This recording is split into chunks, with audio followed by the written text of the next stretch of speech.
Today, I'm going to talk about how to put my previous made SRS document for Instagram in use.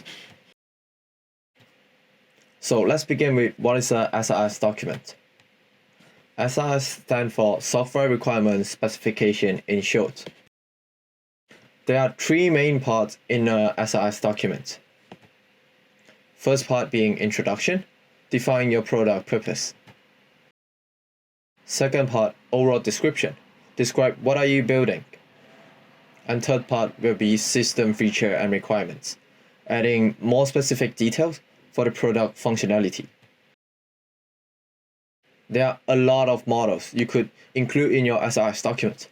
Something like stakeholder diagram, stakeholder matrix, or rich picture diagram could be included in your overall description section. Then you can have use case model, functional requirements, and domain model in your system feature and requirement section. Okay, let's say today I am an backend software architect. So what models are especially relevant to me? I would take a look at the use case model because it shows what are the actors and how are they gonna use the software and what will they get as feedback.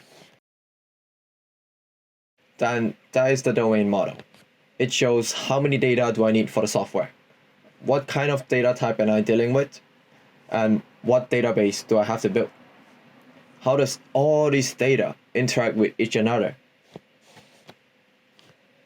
What are the relevant requirements to be an backend software architect?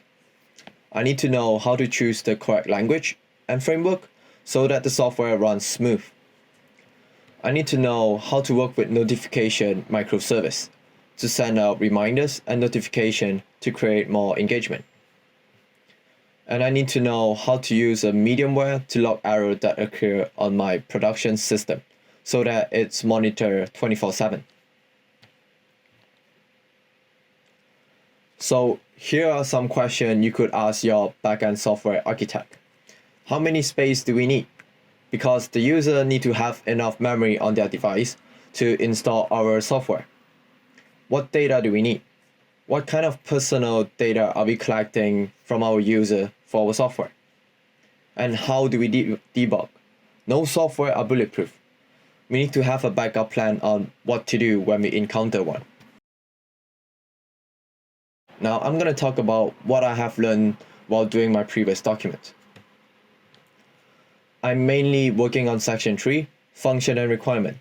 I noticed changing the perspective of different actors helped me dig out all the possible solutions when interacting with the software.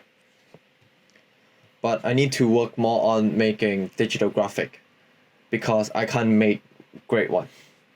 I also always using the wrong notation, which I need to pay more attention to. The main difficulty I encountered was making the digital graph. There are so many different software you could find online, so it's just so overwhelming. And most of them will need a payment subscription. Doing digital graph wasn't as easy as drawing on a piece of paper. It had a little bit of learning curve. So I decided to bring it out to my team to discuss, and I asked my colleagues for suggestion. In the end, my solution was try to learn and finish the graph within the free trial period.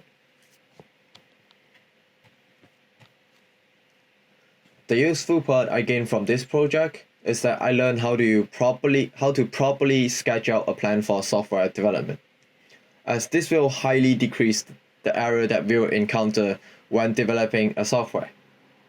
And visualizing the structure will help me keep track on what I need to build, that is, to form out the whole software. For next attempt on similar project, I will try to take on different part of the project that I have never done before. I want to jump out of my comfort zone and improve myself. Thank you for watching. This is my SRS individual project too. Thank you.